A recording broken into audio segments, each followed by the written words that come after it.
Om Swastiastu. Assalamualaikum warahmatullahi wabarakatuh. Shalom, namo budaya, salam sejahtera bagi kita semua. Perkenalkan, nama saya Jovan Takashi Amadeo Tapia dengan NIM 21095111036 dari kelas A angkatan 21. Saya akan menjelaskan materi tentang cara penanganan kelahiran anak babi.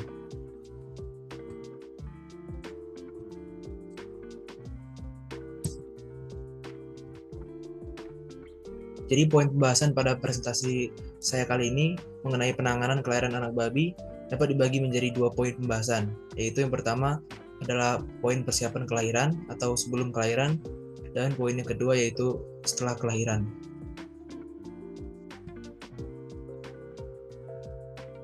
Pada persiapan kelahiran atau sebelum kelahiran dapat dibagi menjadi 3 tahap. Tahap yang pertama yaitu tahap pertama kelahiran. Tahap pertama kelahiran ini kurang lebih berlangsung selama sekitar 12-24 jam, yang dimana pada tahap ini babi menunjukkan tanda seperti membuat sarang, mengunyah-ngunyah, menimbun segala hal di sekitar yang bisa diraihnya. Interval aktivitas pada tahap pertama ini diselingi dengan periode istirahat. Biasanya babi dapat beristirahat atau berhenti dalam posisi rebah lateral, atau merebahkan dirinya pada suatu sisi dan meletakkan bagian punggungnya pada dinding atau bagian lain yang dapat mendukung atau menopang badannya. Tetapi, dalam kondisi tertentu seperti keadaan terisolasi ataupun ruang yang sempit, induk babi dapat melahirkan sebagian anaknya dalam posisi terbaring dengan perut di bagian bawah. Bahkan dapat melahirkan anaknya dengan posisi kaki ke arah atas satu. Selanjutnya ada tahap kedua kelahiran. Tahap kedua ini dipicu dengan adanya pengejanan atau gaya dorongan abdominal yang ringan. Kibasan ekor yang keras dan keluarnya sedikit cairan alantoik mendahului setiap kelahiran anak babi. Setiap anak babi normalnya dikeluarkan dengan adanya sedikit paksaan melalui vulva. Setidaknya separuh dari anak-anak babi masih tertutup dengan amnion atau kantung ketuban. Dan yang lahir lebih awal pada suatu proses kelahiran memiliki roda umbilikus yang masih utuh. 55% anak babi dilahirkan dalam presentasi longitudinal anterior, atau yang dapat diartikan posisi bagian depannya keluar duluan, dengan kaki depannya berada pada sisinya. Lalu 45% lainnya dengan presentasi posterior atau bagian belakangnya duluan, dengan kaki-kaki belakangnya terjulur ke arah belakang. Nah, biasanya 3-6% anak babi yang lahir melalui proses kelahiran normal akan mengalami kondisi kematian, dan sejumlah kecil fetusnya akan mengalami mumifikasi. Kelahiran mati ini meningkat tajam karena beberapa faktor, yaitu ada lamanya kelahiran, terus ada lamanya kebuntingan dari induk tersebut, lalu ada distokia, dan adanya investasi parasit yang menempel pada induk babi. Rata-rata waktu kelahiran induk babi yaitu sekitar 2,5 jam atau antara 30 menit sampai 4 jam. Dengan anak-anak babi lahir pada jarak waktu setiap 15 menit hingga 20 menit. Induk babi dapat berdiri selama waktu interval ini, namun kebanyakan tetap berbaring sampai kelahiran anak babi yang terakhir selesai. Selanjutnya ada tahap ketiga kelahiran. Tahap ketiga kelahiran ditandai dengan bagian plasenta yang akan keluar setiap anak babi atau sejumlah anak babi pada akhir proses kelahiran. Setelah proses kelahiran selesai, induk babi dapat berdiri, kencing, dan kemudian berbaring untuk melanjutkan memberi makan pada anak-anaknya. Namun hal-hal tersebut di atas bukanlah indikator yang nyata untuk menetapkan bahwa suatu proses kelahiran pada induk babi sudah selesai. Selanjutnya ada tanda-tanda akan melahirkan. Berikut adalah beberapa tanda bahwa induk babi akan melahirkan. Yang pertama ada kambing membesar, mengeras, dan kencang, yang dapat dilihat pada gambar di bawah bagian kanan. Lalu tanda selanjutnya ada induk tampak gelisah. Tanda selanjutnya yaitu ada perut dari induk tersebut terlihat lebih menurun daripada yang normalnya. Lalu tanda selanjutnya ada vulva merah dan membesar, seperti pada gambar di bawah bagian kiri. Vulva merah dan membesar ini biasanya terjadi 36 jam sebelum melahirkan. Lalu tanda selanjutnya ada nafsu makan dari induk tersebut berkurang. Lalu kakinya sering dihentak-hentakan menjelang proses kelahiran. Dan yang terakhir, tubuhnya tampak memanjang.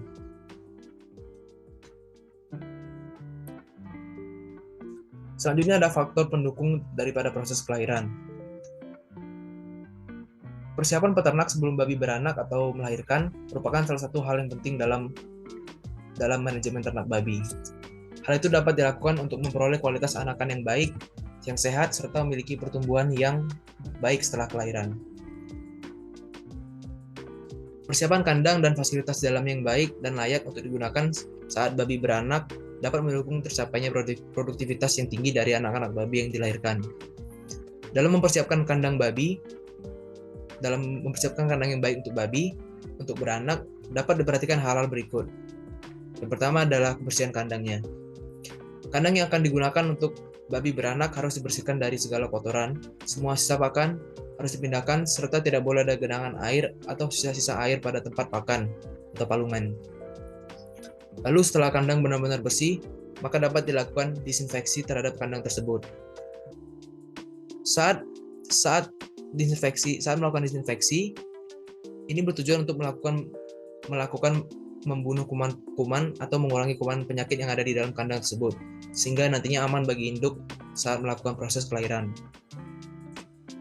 Pembersihan kandang dan disinfeksi tersebut dilakukan selama kurang lebih 3-5 hari sebelum babi dimasukkan ke dalam kandang beranak. Hal ini diberlakukan untuk tercapainya masa pengosongan kandang. Masa pengosongan kandang adalah waktu dari kandang didesinfeksi dan dibersihkan sampai kandang diisi oleh babi yang akan beranak. Waktu kosong kandang sangat penting untuk memutus rantai penyakit sehingga dapat meminimalisir agen-agen penyakit pada kandang tersebut. Lalu selanjutnya yang perlu diperhatikan adalah fasilitas kandang. Nah, fasilitas kandang yang dimaksudkan adalah adanya lampu pemanas, tempat pakan dan akses ke air minum yang mudah, serta tempat untuk anak babi berupa kotak di dalam kandang. Tempat pakan disiapkan untuk induk dan juga untuk anak babi. Pada peternakan intensif babi dapat mulai kita latih makan sedikit demi sedikit saat berumur mulai dari 7-10 hari dengan menggunakan pakan halus atau berbentuk tepung yang dicampur air sehingga menyerupai bubur. Kotak untuk anak babi ini bertujuan untuk melindungi anak babi agar tidak tertindih dari induknya dan terlindung dari cuaca dingin khususnya di malam hari, karena sudah dilengkapi dengan pemanas.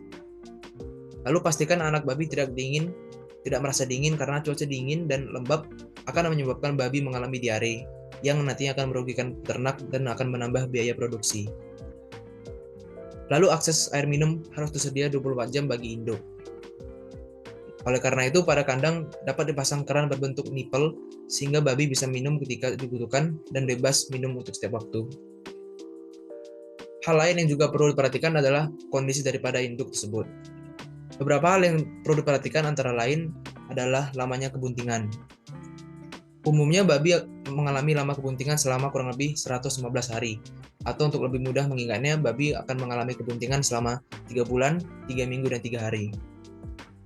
Apabila babi beranak atau melahirkan sebelum waktu tersebut, kebanyakan anak yang dilahirkan memiliki daya hidup yang rendah atau rentan mengalami penyakit atau kematian.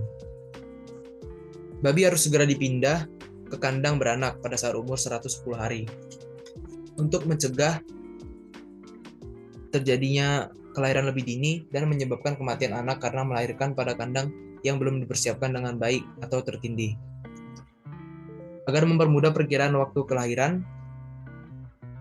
anak babi, maka perlu dilakukan pencatatan terhadap segala sesuatu yang terjadi pada induk babi.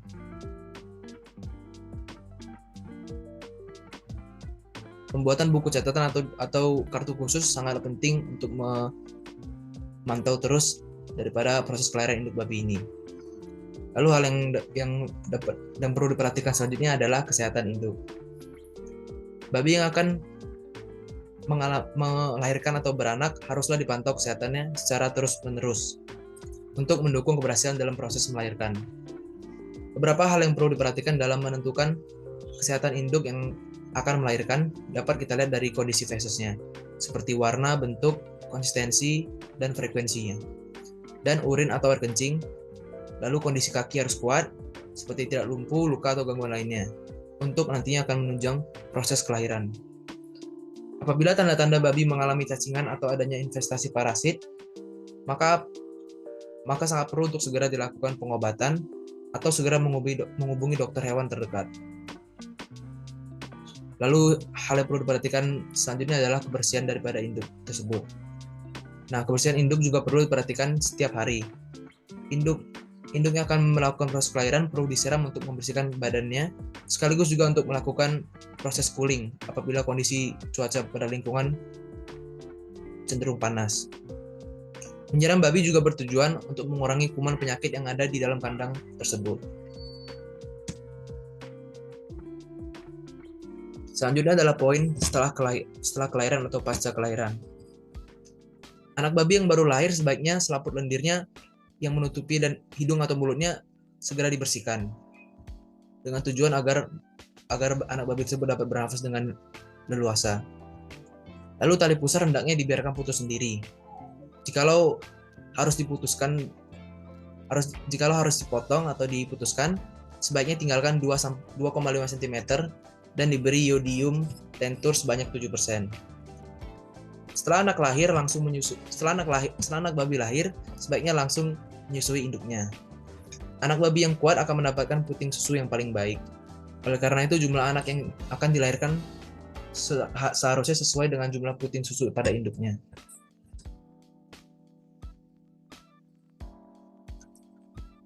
Selanjutnya, prosedur perawatan setelah kelahiran. Berikut adalah beberapa prosedur perawatan yang dapat diperhatikan setelah kelahiran anak babi. Yang pertama adalah memotong tali pusarnya. Tali pusar adalah organ yang sangat penting untuk pertumbuhan dan perkembangan fetus selama proses kebuntingan, tetapi menjadi suatu bagian yang tidak diperlukan juga dan merupakan daerah yang berbahaya untuk masuknya infeksi setelah anak babi lahir. Dengan demikian, tali pusar harus dipotong dengan cara-cara sederhana seperti ikat tali pusar kira-kira 2 cm dari pangkal dengan seutas benang steril untuk meyakinkan tidak ada bahaya karena pendarahan melalui arteri tali pusar. Lalu, potong tali pusar dengan gunting atau pisau di bawah ikatan. Lalu, oleskan di tempat pemotongan tali pusar dengan iodium tinctur keras untuk mencegah infeksi atau sakit pada tali pusar tersebut. Prosedur selanjutnya adalah memotong gigi. Anak babi lahir dengan 4 pasang gigi atau 8 gigi tajam. 2 pasang pada tiap rahang yang disebut gigi hitam, gigi jarum, atau gigi serigala. Meskipun gigi tersebut cukup penting pada anak babi, namun gigi tersebut harus dipotong karena gigi tersebut lebih banyak menimbulkan kerugian dibanding keuntungan bagi khususnya pada peternak babi. Hal ini dikarenakan gigi tersebut sangat efektif menyebabkan luka pada ambing induk dan akan mengakibatkan induk tersebut akan menolak untuk menyusui anaknya. Apabila anak babi lalu contoh selanjutnya adalah apabila anak babi berkelahi untuk merebut satu puting susu atau bermain antara anak yang lainnya, gigi ini dapat menyebabkan luka pada muka, di mana luka tersebut dapat menjadi jalan masuknya penyakit yang disebabkan oleh mikroorganisme. Pemotongan gigi harus tidak menghasilkan gigi yang hancur di bawah garis gusi dan harus dilakukan secara higienis. Selanjutnya adalah prosedur memotong ekor. Menggigit ekor adalah suatu masalah yang sering terjadi di hampir semua peternakan babi. Maka secara rutin harus dilakukan pemotongan ekor anak babi yang baru lahir. Panjang ekor yang dipotong bervariasi, dapat dari ujung hingga pangkal ekor, tetapi biasanya cukup untuk memotong 2/3 bagian hingga 3/4 bagian dari ekor. Pendarahan yang semakin sedikit dapat terjadi apabila beberapa alat yang digunakan untuk memotong bersifat tumpul. Pada umumnya, perhatian khusus harus diberikan terhadap kesehatan dan kebersihan selama melakukan pemotongan ekor di usaha peternakan babi. Prosedur selanjutnya yaitu pemberian kolostrum. Penyerapan kolostrum adalah hal yang kritis untuk kehidupan anak babi yang baru lahir, sebagaimana fungsinya yang merupakan sumber utama kekebalan melawan penyakit pada masa awal kehidupan dari anak babi tersebut. Hal-hal yang perlu dicatat bahwa secara bertahap terjadi perubahan kolostrum menjadi air susu pada 2-3 hari periode transisi. Apabila ada anak babi yang lemah, harus segera diberikan kesempatan yang baik untuk menyusu dengan mengarahkan atau memaksa anak-anak babi tersebut mengarah ke ambing induknya. Prosedur selanjutnya adalah pembuatan tanda dan nomor. Pada tiap ekor anak babi dalam seperindukan haruslah diberi tanda atau nomor dalam waktu 24 jam setelah lahir. Hal ini berguna untuk mengukur penampilan dari kelompok, kebijaksanaan dalam mengafkir, dan ketegasan dalam menyeleksi bibit pengganti. Pada peternak kecil, biasanya memberi tanda pada babi dengan membuat titik-titik pada kulit atau tanda tertentu pada bulu babi tersebut secara langsung. Di pihak lain, pada peternak komersial, yang dimana terdapat ratusan bahkan ribuan anak babi dari berbagai umur dalam kelompok, pembuatan tanda dan nomor ini dilakukan dengan cara pemotongan daun telinga dan pemberian tato. Selain itu, pembuatan tanda nomor juga bisa dilakukan menggunakan ear tag, cap bakar, pilox, dan sebagainya. Tapi cara ini kurang umum digunakan oleh para peternak babi. Prosedur selanjutnya yaitu kastrasi atau kebiri. Kastrasi adalah suatu pengambilan bagian kelamin utama dari pejantan, dan yang terbaik dilakukan pada waktu anak babi berumur 2 minggu. Nah, pada umur ini anak babi dengan mudah ditangani. Syok dan gangguan pertumbuhannya sangat minim, dan kesempatan luka terkena infeksi sangat kurang, karena tempat atau kandang menyusu lebih bersih daripada kandang ternak babi sapihan.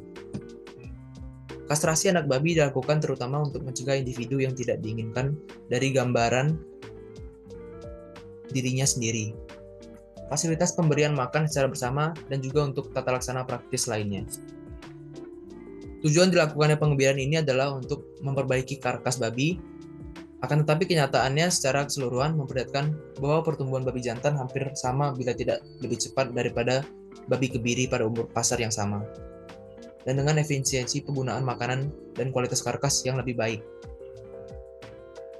Lalu apabila seekor babi akan dikastrasi, kita seharusnya tidak hanya mempertimbangkan umurnya, tetapi juga mempertimbangkan kesehatan dan kemampuan dari ternak tersebut terhadap kondisi cekaman atau stres.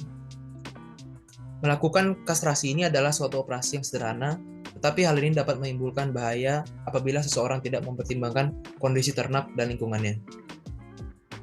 Kastrasi umumnya dapat berhasil dilakukan pada setiap musim.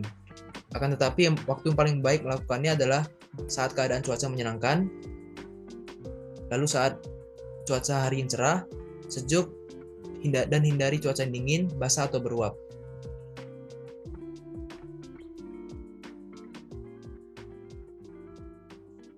Baik, sekian materi tentang cara penanganan kelahiran anak babi yang dapat saya sampaikan. Terima kasih.